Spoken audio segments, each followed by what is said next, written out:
नाज़रीन कोटड़ी में खबर ॾींदा आहियूं। कोटड़ी वासीअ जो सिंधी बुटड़ा पुलिस खिलाफ़ प्रेस क्लब आॾो एहतजाजी मुज़ाहिरो।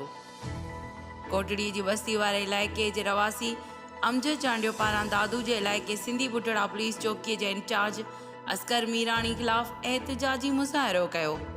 उन मौक़े ते अमजद चांडियो साफ़ नाॾो दाईंदे ॿुधायो त कुझु ॾींहं अॻु मां ॻोठ मां सदाम चांडियो खां पैसनि ते मोबाइल वरिती हुई, जंहिंजी कुझु ॾींहं बाद सिंधी बुटड़ा पुलिस चौकीअ जे इंचार्ज असकर मीराणी कॉल कई ऐं मूंखे पुलिस चौकीअ खां किथे ॿाहिरि मिलण जो चयो।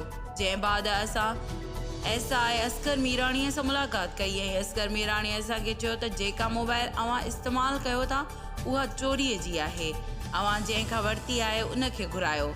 ऐं बाद में असां सदाम चांडियो खे बि घुरायो। असकर मीराणी सदाम खां मोबाइल बाबति सभु कुझु मालूम कयो, जंहिं बाद SI असकर मीराणी मछरजी पियो ऐं असां खां ज़बरदस्ती कंदे तशद्दुद करे मोबाइल खसी हले वियो ऐं असांखे चयईं त जेकॾहिं हिन मामले जी कंहिं सां बि ॻाल्हि कई त अव्हां मथां कूड़ा केस दाख़िल कंदसि।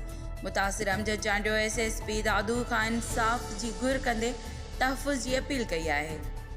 रिपोर्ट इरफान अली मला, अमल न्यूज़, कोटड़ी।